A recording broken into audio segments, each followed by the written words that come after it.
ಉಗ್ರರ ದಾಳಿ ಬೆನ್ನಲ್ಲೇ ಮಹತ್ವದ ಬೆಳವಣಿಗೆಗಳು ನಡೀತಾ ಇದೆ. ಪ್ರಧಾನಿ ನರೇಂದ್ರ ಮೋದಿ ಅವರನ್ನ ಭೇಟಿಯಾಗಿದ್ದಾರೆ ರಕ್ಷಣಾ ಸಚಿವ ರಾಜನಾಥ್ ಸಿಂಗ್. ಸುಮಾರು 40 ನಿಮಿಷಗಳ ಕಾಲ ಮಾತುಕತೆಯನ್ನ ನಡೆಸಿದ್ದಾರೆ ಅನ್ನೋದು ಗೊತ್ತಾಗಿದೆ. ಇನ್ನೇನು ಕೆಲವೇ ಕ್ಷಣಗಳಲ್ಲಿ ಫೋಟೋಗಳು ಕೂಡ ಸಿಗ್ತವೆ. ಅಪ್ಡೇಟ್ ಅನ್ನು ನಿಮ್ಮ ಮುಂದೆ ನಾವು ರಿವೀಲ್ ಮಾಡ್ತೀವಿ. ಉಗ್ರರ ಆಪರೇಷನ್ ಬಗ್ಗೆ ಮಹತ್ವದ ಚರ್ಚೆಯನ್ನ ಮಾಡಲಾಗಿದೆ. ಗಡಿಯಲ್ಲಿನ ಬೆಳವಣಿಗೆ ಏನ್ ನಡೀತಾ ಇದೆ ಆ ಬಗ್ಗೆ ಸಮಾಲೋಚನೆಯನ್ನ ಮಾಡ್ತಾ ಮುಂದಿನ ನಡೆ ಭಾರತ ಸರ್ಕಾರದ್ದು ಯಾವ ತರ ಇರಬೇಕು ಅನ್ನೋ ಕುರಿತಂತೆ ನರೇಂದ್ರ ಮೋದಿ ಜೊತೆಯಲ್ಲಿ ಚರ್ಚೆಯನ್ನ ಮಾಡಿದ್ದಾರೆ.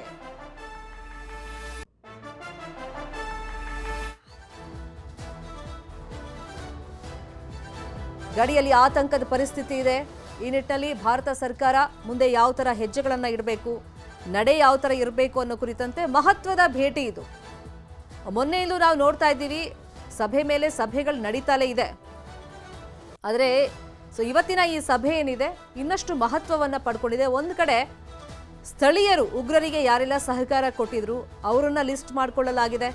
ಮತ್ತೊಂದು ಕಡೆ ಉಗ್ರರ ಮನೆಗಳನ್ನ ಹುಡುಕಿ ಅದನ್ನ ಧ್ವಂಸಗೊಳಿಸಲಾಗ್ತಾ ಇದೆ. ಯುದ್ಧದ ಕಾರ್ಮೋಡ ಗಡಿಯಲ್ಲಿ ಕವಿದಿದೆ. ಈ ಬೆನ್ನಲ್ಲೇ ಕಾರ್ಯಾಚರಣೆ ಈಗ ಸದ್ಯಕ್ಕೆ ಯಾವ ತರ ನಡೀತಾ ಇದೆ, ಸೇನೆಯ ಆಪರೇಷನ್ ಯಾವ ತರ ನಡೀತಾ ಇದೆ, ಪ್ರತೀಕಾರ ಬೇಕು ಅಂತ ಪ್ರತಿಯೊಬ್ಬ ಭಾರತೀಯರು ಕೇಳ್ತಾ ಇರುವಂತ ಈ ಸಂದರ್ಭದಲ್ಲಿ ಸರ್ಕಾರದ ನಿರ್ಧಾರಗಳೇನಿದೆ ಅದು ಸಹಜಾನೇ ಮಹತ್ವವನ್ನ ಪಡ್ಕೊಳ್ಳುತ್ತೆ.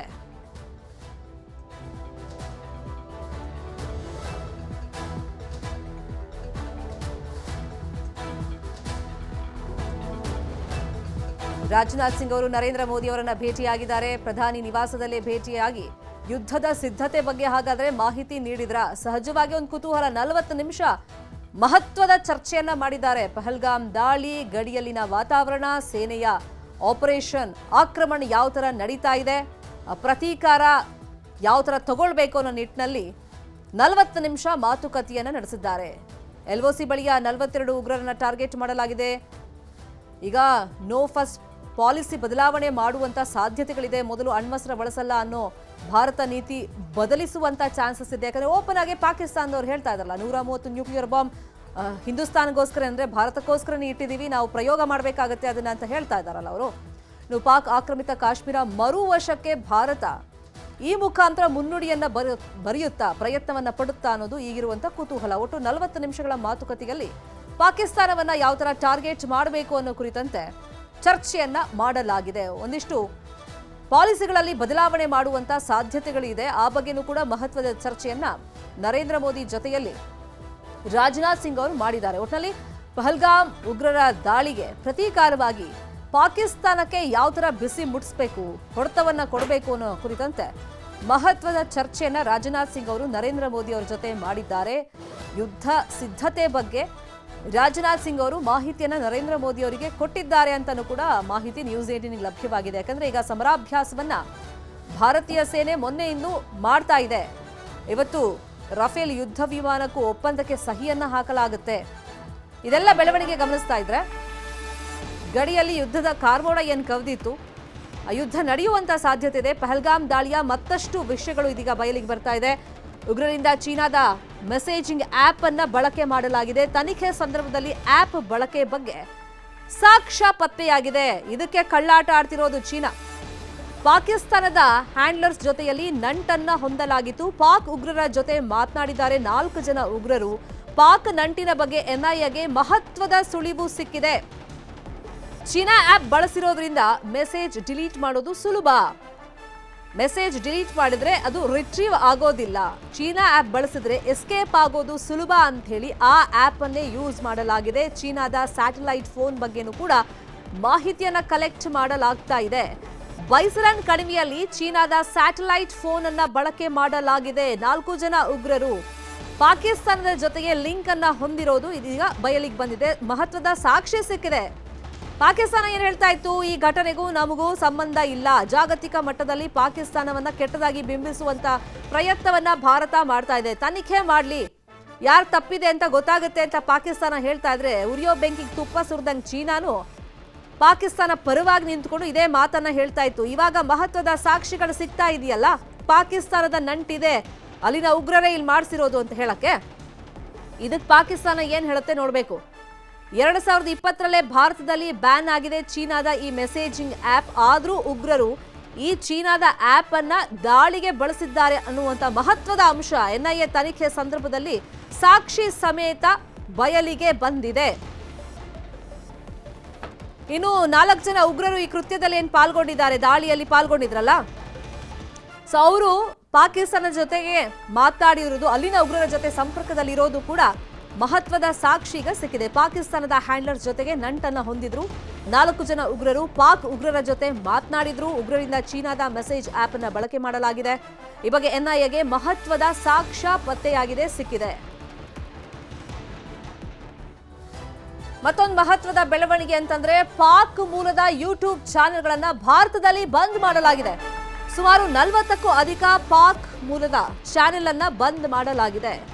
ಶೋಯಬ್ ಅಖ್ತರ್ ಯೂಟ್ಯೂಬ್ ಚಾನೆಲ್ ಕೂಡ ಭಾರತದಲ್ಲಿ ಬಂದ್ ಆಗಿದೆ, ಬ್ಯಾನ್ ಮಾಡಲಾಗಿದೆ.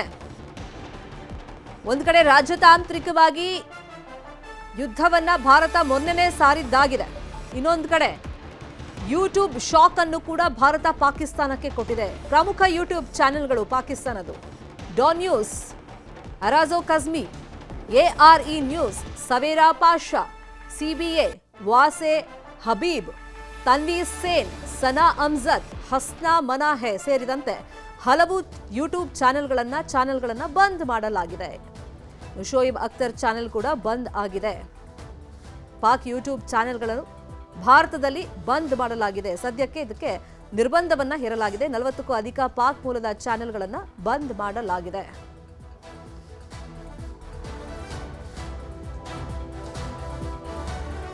ಸೊ ಯಾವುದೆಲ್ಲ ರೀತಿ ಬಿಸಿ ಮುಡಿಸುವಂತ ಪ್ರಯತ್ನಗಳಾಗಬೇಕು, ಎಲ್ಲ ಪ್ರಯತ್ನಗಳನ್ನ ಭಾರತ ಸರ್ಕಾರ ಮಾಡ್ತಾ ಇದೆ. ಪಾಕಿಸ್ತಾನಕ್ಕೆ ಒಂದೊಂದೇ ನಿಷೇಧವನ್ನ ಹೇರೋ ಮುಖಾಂತರ ಒಂದ್ ಕಡೆ ಕಳ್ಳಾಟವನ್ನ ಆಡ್ತಿದೆಯಲ್ಲ ಪಾಕಿಸ್ತಾನ, ಇದರಲ್ಲಿ ನಮ್ಮ ಪಾತ್ರ ಇಲ್ಲ, ಆದರೂ ವಿನಾಕಾರಣ ಪಾಕಿಸ್ತಾನದ ಮೇಲೆ ಭಾರತ ಆರೋಪ ಮಾಡ್ತಾ ಇದೆ, ನಮ್ಮ ನಂಟಿದೆ ಅಂತ ಹೇಳ್ತಾ ಇದೆ. ಜಾಗತಿಕವಾಗಿ ನಮ್ಮನ್ನು ಕುಗ್ಗಿಸುವಂತ ಪ್ರಯತ್ನ ಅಥವಾ ಕೆಟ್ಟ ಹೆಸರು ತರಿಸುವಂತ ಪ್ರಯತ್ನವನ್ನ ಭಾರತ ಮಾಡ್ತಾ ಇದೆ ಅಂತ ಹೇಳ್ತಿರುವಾಗಲೇ ಮಹತ್ವದ ಸಾಕ್ಷ್ಯಗಳು ಈಗ ಪಾಕಿಸ್ತಾನನೇ ಮಾಡಿಸಿದೆ ಅನ್ನೋದಕ್ಕೆ ಸಿಗ್ತಾ ಇರೋದ್ರಿಂದ ಎನ್ಐಎ ತನಿಖೆ ನಡೆಸ್ತಿರುವಂತ ಸಂದರ್ಭದಲ್ಲಿ ಪಾಕಿಸ್ತಾನದ ಉಗ್ರರ ಜೊತೆಗೆ ಈ 4 ಜನ ಉಗ್ರರು ಕೃತ್ಯ ಮಾಡಿದಾರಲ್ಲ, ಅವರು ಮಾತನಾಡಿರೋದು, ಅವ್ರ ಜೊತೆ ಕಾಂಟ್ಯಾಕ್ಟ್ ಅಲ್ಲಿ ಇರೋದು ಎಲ್ಲ ಪತ್ತೆಯಾಗಿದೆ. ಆ ಬಗ್ಗೆ ಮಹತ್ವದ ಸಾಕ್ಷಿಗಳು ಸಿಗ್ತಾ ಇದೆ.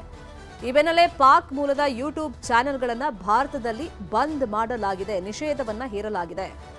40ಕ್ಕೂ ಅಧಿಕ ಯೂಟ್ಯೂಬ್ ಚಾನೆಲ್ಗಳಿಗೆ ಭಾರತದಲ್ಲಿ ಈಗ ನಿಷೇಧ ಹೇರಲಾಗಿದೆ, ಬಂದ್ ಮಾಡಿದ್ದಾರೆ.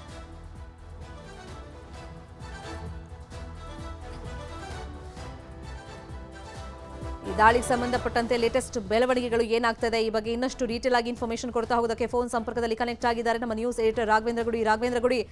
ರಾಜನಾಥ್ ಸಿಂಗ್ ಅವರು ಪ್ರಧಾನಿ ಮೋದಿ ನಿವಾಸಕ್ಕೆ ಬಂದು ಸುಮಾರು 40 ನಿಮಿಷಗಳ ಕಾಲ ಮಾತುಕತೆ, ಮಹತ್ವದ ಚರ್ಚೆಯನ್ನ ಮಾಡಿದ್ದಾರೆ. ಬಹಳಷ್ಟು ಕುತೂಹಲ ಇರೋದು ಸರ್ಕಾರದ ನಿರ್ಧಾರದ ಬಗ್ಗೆ, ಏನೆಲ್ಲ ಮಾತುಕತೆ ಆಗಿದೆ ಅಂತ ಇನ್ಸೈಡ್ ಮಾಹಿತಿ ಸಿಕ್ಕಿದೆ ಗುಡಿ. ಪ್ರಮುಖವಾಗಿ ಈ ಒಂದು ಯುದ್ಧದ ಸನ್ನಿವೇಶ ಏರ್ಪಾಟಾದಂತಹ ಸಂದರ್ಭದಲ್ಲಿ ಶರ್ಮಿತಾ, ನಾವು ಪ್ರಮುಖವಾಗಿ ಗಮನಿಸಬೇಕಾಗಿರೋದು ಒಂದು ಕನೆಟಿಕ್ ಆಗಿ, ಅಂದ್ರೆ ಶಸ್ತ್ರಾಸ್ತ್ರಗಳನ್ನ ಬಳಸಿ ಎಷ್ಟು ದೊಡ್ಡ ಮಟ್ಟದಲ್ಲಿ ಹಾನಿ ಮಾಡೋದಕ್ಕೆ ಸಾಧ್ಯ, ಶತ್ರುಗಳಿಗೆ ಅದರ ಜೊತೆಗೇನೆ ಅವರಿಂದ ಬರುವಂತ ಸೈಕಾಲಜಿಕಲ್ ವಾರ್ಫೇರ್ ಅನ್ನು ಕೂಡ ನಿಯಂತ್ರಣ ಮಾಡಬೇಕಾಗುತ್ತೆ. ಆ ನಿಟ್ಟಿನಲ್ಲಿ ಇವತ್ತು ಆಲ್ರೆಡಿ ಕ್ರಮಗಳಾಗ್ತಾ ಇದಾವೆ. ಯಾಕಂದ್ರೆ ನಿನ್ನೆ ಸಂಜೆ ಫಸ್ಟ್ CDS ಜೊತೆಯಲ್ಲಿ ಭೇಟಿಯಾಗಿದ್ರು ರಾಜನಾಥ್ ಸಿಂಗ್ ಅವರು. ಅದಾದ ಬಳಿಕ ನರೇಂದ್ರ ಮೋದಿ ಅವರನ್ನ ಭೇಟಿ ಮಾಡಿ ಸಾಕಷ್ಟು ಮಾತುಕತೆಯನ್ನ ನಡೆಸಿದ್ದಾರೆ. ಈ ಸಂದರ್ಭದಲ್ಲಿ ಆಗಿರುವಂತಹ ಚರ್ಚೆಗಳ ಫಲಶ್ರುತಿಯಾಗಿ ಇವತ್ತು ಕೂಡ ನಾವು ಸಾಕಷ್ಟು ಪಾಕಿಸ್ತಾನದ ಒಂದು ನ್ಯೂಸ್ ಚಾನೆಲ್ಗಳೇನಿತ್ತು, ನ್ಯೂಸ್ ಪೋರ್ಟಲ್ಸ್ಗಳೇನಿತ್ತು, ಸಂಪೂರ್ಣವಾಗಿ ನಿಷೇಧವನ್ನ ಹೇರಲಾಗಿದೆ ಭಾರತದಲ್ಲಿ. ಅಂದ್ರೆ ಯಾವುದೇ ರೀತಿಯಾಗಿರ್ತಕ್ಕಂಥ ಮಿಸ್ಇನ್ಫಾರ್ಮೇಶನ್ ಹರಡಬಾರ್ದು ಅನ್ನುವಂಥ ಉದ್ದೇಶದಿಂದ. ಎರಡನೆಯದಾಗಿ ಬಂದಾಗ ಸಾಮಾನ್ಯವಾಗಿ ಯುದ್ಧ ಅಂತ ಬಂದಾಗ ತತ್ಕ್ಷಣದಲ್ಲಿ ಆಗುವಂತದ್ದಲ್ಲ, ಅದಕ್ಕೆ ಸಾಕಷ್ಟು ಸಿದ್ಧತೆಗಳು ಬೇಕಾಗ್ತವೆ. ಹೀಗಾಗಿ ಭಾರತದ ಯಾವೆಲ್ಲ ಸೇನಾ ಪಡೆಗಳು ಏನೆಲ್ಲ ಸಿದ್ಧತೆಯನ್ನ ಮಾಡ್ಕೊಂಡಿದ್ದಾವೆ ಅನ್ನುವಂತ ವಿಚಾರಕ್ಕೆ ಸಂಬಂಧಪಟ್ಟ ಹಾಗೆ ಚರ್ಚೆ ಆಗಿರುವಂತ ಸಾಧ್ಯತೆ ಇರುತ್ತೆ. ಇವತ್ತು ಪ್ರಮುಖವಾಗಿ ಇವತ್ತು ವಾಯುಸೇನೆ ಬಳಿಯಲ್ಲಿ ಇರ್ತಕ್ಕಂಥ ಫಾರ್ವರ್ಡ್ ಬೇಸ್ ಅಲ್ಲಿ ಇರ್ತಕ್ಕಂಥ ಏರ್ಕ್ರಾಫ್ಟ್ಗಳು ಸಿದ್ಧವಾಗಿದ್ದಾವ, ಏನಾದ್ರೂ ಸಮಸ್ಯೆಗಳಿದಾವ, ಏನಾದ್ರೂ ಅವಶ್ಯಕತೆಗಳಿದಾವ. ಆಮೇಲೆ ಇವತ್ತಿನ ಸಂದರ್ಭದಲ್ಲಿ ನಾವು ನೋಡ್ತೀವಿ ಡ್ರೋನ್ ವಾರ್ಫೇರ್ ಎಷ್ಟು ದೊಡ್ಡ ಮಟ್ಟದ ಪರಿಣಾಮವನ್ನ ಬೀರುತ್ತೆ ಅಂತೇಳಿ. ಹಾಗೆ ನೋಡಿದ್ರೆ ಭಾರತದ ಬಳಿಯಲ್ಲಿ ಅಷ್ಟು ಹೇಳಿಕೊಳ್ಳುವಷ್ಟು ಅಟ್ಯಾಕ್ ಡ್ರೋನ್ಸ್ ಗಳಿಲ್ಲ, ಬದಲಾಗಿ ಪಾಕಿಸ್ತಾನದ ಬಳಿಯಲ್ಲಿ ಇವತ್ತು ಸಾಕಷ್ಟು ಅಟ್ಯಾಕ್ ಡ್ರೋನ್ಸ್ ಗಳಿದಾವೆ. ಅದನ್ನ ಟರ್ಕಿ ಅವರಿಗೆ ಪ್ರೊವೈಡ್ ಮಾಡ್ತಾ ಇದೆ.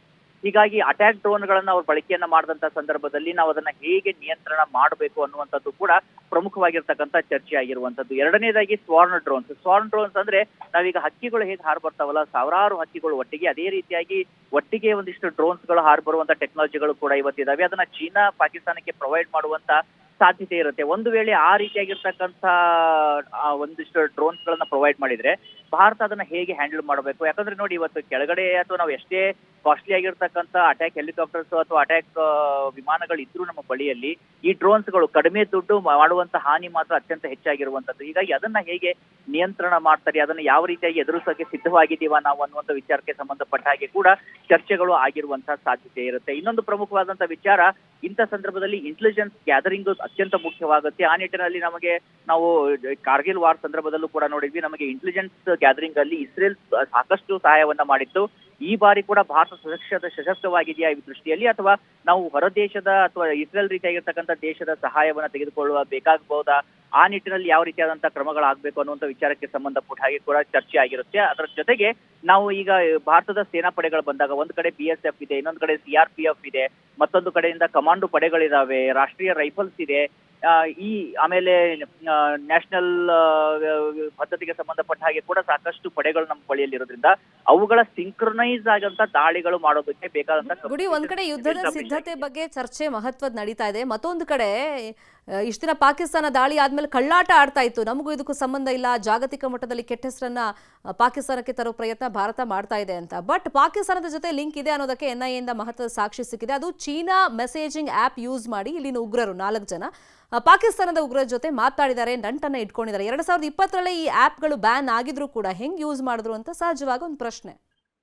ಪ್ರಮುಖ ನೋಡಿ, ಈ ಬ್ಯಾನ್ ಈಗ ಎಷ್ಟೇ ಆ್ಯಪ್ಗಳನ್ನ ಬ್ಯಾನ್ ಮಾಡಿದ್ರು VPN ಅಂತ ಇರುತ್ತೆ, ಡಾರ್ಕ್ ವೆಬ್ ಇರುತ್ತೆ. VPN ಅನ್ನ ಬಳಸಿ ನೀವು ಯಾವುದೇ ಆ್ಯಪ್ಗಳನ್ನ ಕೂಡ ಒಂದು ಡೌನ್ಲೋಡ್ ಮಾಡ್ಕೊಳ್ಳೋದಕ್ಕೆ ಅಥವಾ ಬಳಸೋದಕ್ಕೆ ಅವಕಾಶಗಳಿದಾವೆ. ಈ ಟೆಕ್ನಾಲಜಿಯ ಒಂದಿಷ್ಟು ಉಪಯೋಗ ಮತ್ತು ಅದರ ದುರುಪಯೋಗ ಅಂದ್ರೆ ಇದನ್ನೇ ಅಂತ ಹೇಳ್ಬೋದು. ಈಗ ಸರ್ಕಾರಗಳ ಆ್ಯಪ್ ಅನ್ನ ಬಂದ್ ಮಾಡಿದ್ರು ಕೂಡ ಕೆಲ ಆ್ಯಪ್ಗಳನ್ನ VPN ಅನ್ನ ಬಳಸಿ ಅಥವಾ ಡಾರ್ಕ್ ವೆಬ್ ಅನ್ನ ಬಳಸೋದಕ್ಕೆ ದೊಡ್ಡ ವಿಚಾರಗಳಿಂದ ಇವತ್ತು ಸಾಕಷ್ಟು ಜನ ಹ್ಯಾಕರ್ಸ್ಗಳು ಕೂಡ ಅದನ್ನ ಬಳಸ್ತಾರೆ. ಹೀಗಾಗಿ ಅದನ್ನ ಅವರು ಬಳಸಿರುವಂತ ಸಾಧ್ಯತೆ ಇದೆ. ಆಮೇಲೆ ಈಗ ನಾವು ನೋಡ್ತಿರೋ ಹಾಗೆ ಪಾಕಿಸ್ತಾನದಿಂದ ಸಂಬಂಧಪಟ್ಟ ಹಾಗೆ ಪಾಕಿಸ್ತಾನದ ಗಡಿಗೆ ಹತ್ತಿರದಲ್ಲಿ ಇರೋದ್ರಿಂದ ಏನಾದ್ರೂ ಸ್ಪೆಷಲ್ ಆಗಿರ್ತಕ್ಕಂಥ ಸಿಗ್ನಲ್ ಡಿವೈಸ್ ಗಳನ್ನ ಬಳಕೆ ಮಾಡ್ಕೊಂಡಿದಾರ, ಅದನ್ನು ಕೂಡ ಗಮನಿಸಬೇಕಾಗುತ್ತೆ. ಆ ನಿಟ್ಟಿನಲ್ಲಿ NIA ಇನ್ವೆಸ್ಟಿಗೇಷನ್ ಅತ್ಯಂತ ಪ್ರಾಮುಖ್ಯತೆಯನ್ನ ಪಡೆದುಕೊಳ್ತಾ ಇರುವಂತದ್ದು. ಯಾಕಂದ್ರೆ ನೋಡಿ, ಇವತ್ತು ಟೆಕ್ನಾಲಜಿ ಎಷ್ಟು ಮುಂದುವರೆದಿದೆ ಅನ್ನೋದಾದ್ರೆ, ನಾವು ಇಸ್ರೇಲ್ ಬರೀ ಕೇವಲ ಪೇಜರ್ ಗಳನ್ನ ಬಳಸಿ ಕಮ್ಯುನಿಕೇಶನ್ ಮಾಡ್ತಾ ಇದ್ದಂತ ಹಮಾಸ್ ಉಗ್ರರ ಪೇಜರ್ ಗಳನ್ನೇ ಉಡಾಯಿಸಿತ್ತು. 100 ಜನ ಹಮಾಸ್ ಉಗ್ರರು ಗಂಭೀರವಾಗಿ ಗಾಯಗೊಂಡಿದ್ರು ಅಥವಾ ಸಾವನ್ನಪ್ಪಿದ್ರು. ಹೀಗಾಗಿ ಟೆಕ್ನಾಲಜಿಗಳು ಅಷ್ಟು ಮುಂದುವರಿತಾ ಇದಾವೆ. ಆ ಟೆಕ್ನಾಲಜಿ ವಿಚಾರಕ್ಕೆ ಸಂಬಂಧಪಟ್ಟ ಹಾಗೆ ಕೂಡ ಪ್ರಧಾನಮಂತ್ರಿಗಳ ಜೊತೆಯಲ್ಲಿ ರಾಜನಾಥ್ ಸಿಂಗ್ ಚರ್ಚೆಯನ್ನ ಮಾಡಿರ್ತಾರೆ. ಯಾಕಂದ್ರೆ ಭಾರತ ಏನು ಇದರಲ್ಲಿ ಹಿಂದೆ ಉಳಿದಿಲ್ಲ. ಇವತ್ತು ಟೆಕ್ನಾಲಜಿಯ ಬಳಕೆಯಲ್ಲಿ ಭಾರತ ಕೂಡ ಸಾಕಷ್ಟು ಪ್ರೋಗ್ರೆಸ್ ಅನ್ನ ಕಂಡಿದೆ.